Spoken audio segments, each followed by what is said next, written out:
ரவா லட்டுங்க எல்லாம் ஒவ்வொரு மாதிரி செய்வோம். நான் என்னோடய ஸ்டைலில் சொல்கிறேனுங்க. முதல்ல வந்து வெள்ளை ரவை நான் வந்து 1 கிலோ வெள்ளை ரவைக்கு 1.5 கிலோ சர்க்கரை எடுத்துருக்குறேனுங்க. நல்லா இனிப்பாக இருக்கும். சர்க்கரை மூழ்கிற அளவுக்கு தண்ணி எடுத்துட்டு அதில் கொஞ்சம் பால் ஊற்றிட்டோம்னா கொதிச்சதையும் அழுக்கெல்லாம் நிறைய வந்துடுங்க. நல்லா சுத்தமான சர்க்கரை பாகு தயாராகிரும். சர்க்கரை பாகோட பதம் எப்படி பார்க்குறதுன்னு சொல்கிறேனுங்க. எல்லாம் கம்பிப்பதம் அப்படி இப்படின்னு சொல்லுவாங்க. கம்பிப்பதமெல்லாம் நம்மளுக்கு கொஞ்சம் சந்தேகமாக இருந்துச்சுன்னா ஒரு தட்டத்தில் தண்ணி ஊற்றி அதில் அந்த சர்க்கரை பாகு எடுத்து ஒரு 2 சொட்டு விட்டோம்னா அது வந்து நல்லா கெட்டியாயிருங்க. ரொம்ப கெட்டியாக விடக்கூடாது. அப்படி இருந்தால் வந்து ரொம்ப முருகின மாதிரி ஆயிரும்னு சொல்லுவாங்க இல்லைங்களா. ரொம்ப கெட்டியாயிரும். லேசாக இந்த மாதிரி ஆனதையும் வந்து பாகு தயாராகிருச்சுன்னு அர்த்தம்ங்க. அப்படி பாகு தயாரானதையும் நம்ம வந்து இனி வறுத்த வெள்ளை ரவையை 1க்கு 2 டைம் வந்து நம்ம பாகு பார்த்தா ரெடி ஆயிடுச்சான்னு பார்த்துட்டுங்க இன்னொரு டைமும் கூட பார்த்துக்கலாமுங்க. நல்லா பாருங்கள், நல்லா பாருங்கள். அந்த சொட்டு விட்டதையும் நல்லா உருண்டை சேருது இல்லைங்களா. ரொம்ப உருண்டை சேரக்கூடாதுங்க. கொஞ்சம் அதுக்கு முன்னாடி வெள்ளை ரவையை நல்லா நெய்யில் வறுத்துட்டு கொட்டிடலாமுங்க. லேசாக கொஞ்சம் நிறைய நவையினால் கொஞ்சம் தீஞ்சிருச்சுங்க என்னோடது. கொட்டிட்டுங்க என்ன பண்ணணுன்னா நல்லா கிளறி விடணுங்க.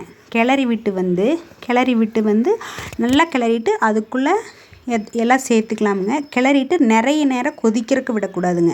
ஒரே கொதி வெள்ளை ரவை ஒரே கொதிச்சதையும் அடுப்பு ஆஃப் பண்ணிட்டிங்கன்னா அந்த ஜீராவோட பதத்துக்கும் அந்த வெள்ளை ரவை வந்து ஜீராவோட சூட்லேயே வந்து நல்லா வெந்துடும். அந்த ஜீராவோட பதத்துலேயே வந்து நல்லா வெந்துருங்க ரவை. நீங்கள் வந்து ரொம்ப நேரம் கொதிக்க வச்சு அந்த மாதிரியெல்லாம் பண்ணிங்கன்னா வெள்ளை ரவை வந்து ரொம்ப கெட்டியாயிருங்க. ரவை உருண்டை பிடிக்கிறக்கே ஆகாதுங்க. நல்லா ஜீரா பதம் இந்த மாதிரி இருக்கையில் ரவை கொட்டி ஒரு கொதிச்சதையும் அப்படியே ஆஃப் பண்ணி மூடி வச்சிட்டிங்கன்னா நெய், ஏலக்காய் தூள், முந்திரி பருப்பு எல்லாமே சேர்த்தி அதுக்கப்புறம் நம்ம வந்து தட்டம் போட்டு மூடி வச்சிட்டோம்னா அது பாருங்கள் நல்லா கொதிக்குது இல்லைங்க. ஒரு கொதி அவ்வளோதானுங்க. ஒரே கொதிச்சுது. இப்போ ஏலக்காய் தூள் வந்து நல்லா வறுத்து சர்க்கரை போட்டு அரைச்சி வச்சுருக்குறோமுங்க. அதையே கொட்டினதையும் அப்புறம் வந்து முந்திரி பருப்பு நான் வந்து உலர் திராட்சை போட மாட்டேனுங்க. அப்பாவுக்கு வந்து எங்கள் வீட்டில் தினமும் உலர் திராட்சைனாலே கொஞ்சம் அலர்ஜியாக இருக்கிறனால எல்லாத்துக்கும் அது போடுறது இல்லைங்க. முந்திரி பருப்பு மட்டும்தான் நாங்கள் போடுறது. ஏலக்காய் தூளை கொட்டி நல்லா வந்து கலக்கி விடணுங்க. இதெல்லாம் செய்யும்போது அடுப்பு வந்து ஆஃப் பண்ணிடணுங்க. அடுப்பு வந்துட்டு ஆன்லேருந்து நிறைய கொதிச்சுட்டே இருந்ததுன்னா அந்த ரொம்ப கெட்டியாயிருங்க. அந்த உருண்டை வந்து மெதுன்னு இருக்காது. நம்ம வீட்லேயே தயாரித்த நல்ல பசு நெய், சுத்தமான நெய் இருக்குதுங்க. அதையும் ஊற்றி கலக்கலாம். நெய் வந்து நம்மளோட விருப்பங்க. எவ்வளோ வேணாலும் ஊற்றலாம். நம்ம அளவாக ரொம்ப அதிகமாகவும் இல்லாமல் அதாவது வந்து ஆஃப் பண்ணிவிட்டு நெய்யை வந்து நீங்கள் நிறைய உருக்கக்கூடாது. நிறைய உருக்கி ஊற்றுனீங்கன்னா அந்த நெய்யோட மணமே போயிடும்.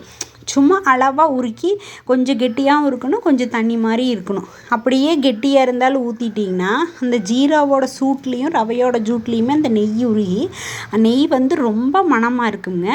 அடுத்து வந்து நெய் ஊற்றி முந்திரி பருப்பு நல்லா வணக்கி அதில் கொட்டிக்கலாமுங்க. கொட்டிட்டு நல்லா மூடி வச்சிட்டிங்கன்னா முந்திரி பருப்பும் நம்ம வந்து எவ்வளோ வேணாலும் போடலாமுங்க. அது நம்மளோட விருப்பம்.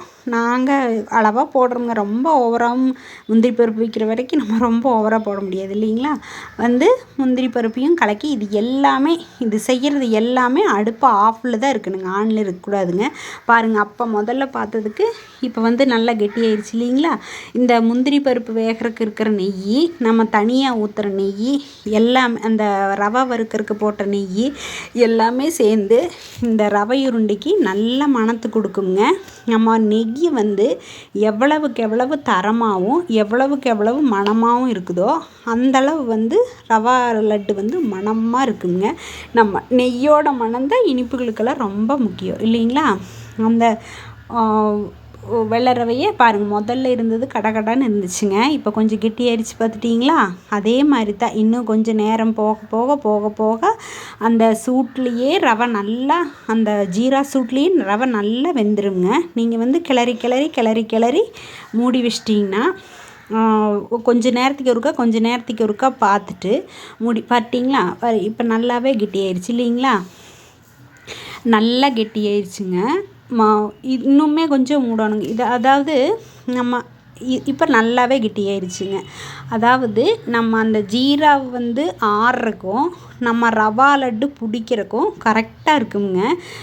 அப்படியே நீங்கள் வந்து ஜீரா வந்து ரொம்ப உருண்டை வந்து கெட்டியாயிருச்சு அப்படின்னு சொன்னாலும் நம்ம சுடு தண்ணியும் பாலோ வந்து கொதிக்க வச்சு லேசாக இதில் தொளிச்சிட்டோம்னா அப்படியே கெட்டியாக இருந்தாலும் நல்லா பஞ்சு மாதிரி ஆயிருங்க தொளிச்சோம்னா. அதுக்கப்புறம் வந்து நம்ம உருண்டை பிடிச்சோம்னா ரவா லட்டு நல்லா மெதுன்னு அந்த மெதுப்பே போகாதுங்க. ரொம்ப இறுக்கமாவோ இல்லை கெட்டியாவோலாம் இருக்காதுங்க. நல்லா சூடு ஆறிடுச்சுங்க. கை பொறுக்கிற சூடு இந்த மாதிரி நல்லா அமுத்தி உருண்டை பிடிச்சி நல்லா பிடிக்கணுங்க. உருண்டை பிடிக்கிறதுல தான் இருக்குதுங்க. இந்த மாதிரி உருண்டை பிடிச்சிங்கன்னா ரவா லட்டு தயாருங்க. நீங்களும் செஞ்சு பாருங்கள்.